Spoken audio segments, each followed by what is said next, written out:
tanan. So dalaygon kay ang Dios nga gitagaan sab kita niya lain sa mga adlaw, lain na sa mga kinabuhi, lain na sa mga paglaom ani karon sa atong next video di na atong pagatun-an sa kabisaya nga kanta. Kita niyo sa akong title. So salamat Ginoo. So ako kining sugdan to siyang kwaon sa key of G.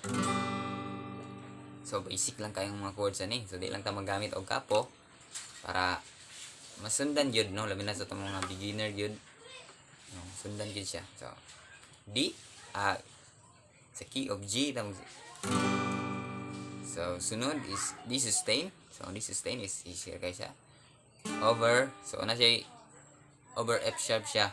No, kan kung asa inyong pabor kanibang inyong tudlo inyong iana dias babaw para i-sustain over F sharp, or kaniba inyong tudlo kumagko pwede ra pod, pwede ra iipit no sa kasara. So asa inyong pabor, ako mas pabor ako ning kumagko or either kani.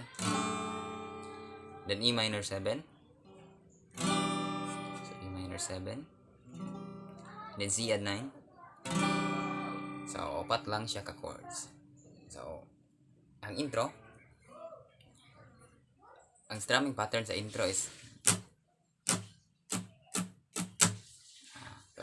down, down, up, up, up, down. So duha ka down, 1, 2, 3, 4,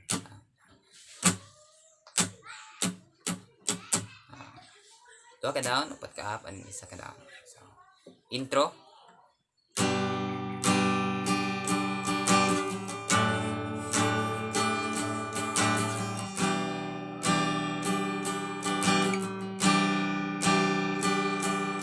kasukod ang intro.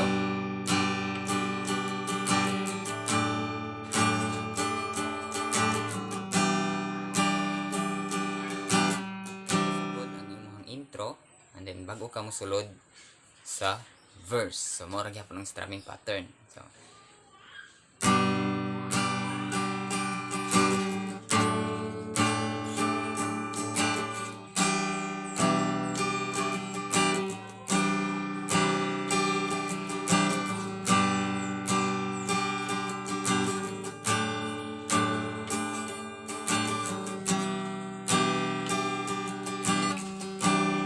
sulod sa verse. Ikaw ang hindan nga nga musunod ko, kalag sa kaayo mo, dili ko makalimutan ang mga butang, kalipay o kalibawan na ang ko matud pa sa saan mo, nga dili mo ako pasagdan ni biyaan. Duha ka sakod bag-o sa chorus. So sa chorus ora gyapon G, D sustain over F sharp, E minor 7, then C at 9. So ato siyang tugtugan, ato siyang sabayan, tara sabayan po ninyo. So salamat Ginoo, gihigugma mo ako. Salamat Ginoo sa panalangin. Salamat Ginoo sa kaluwasan. Then balik sa verse. Ikaw ang hindan nga musunod ako, kalag sa kaayo mo,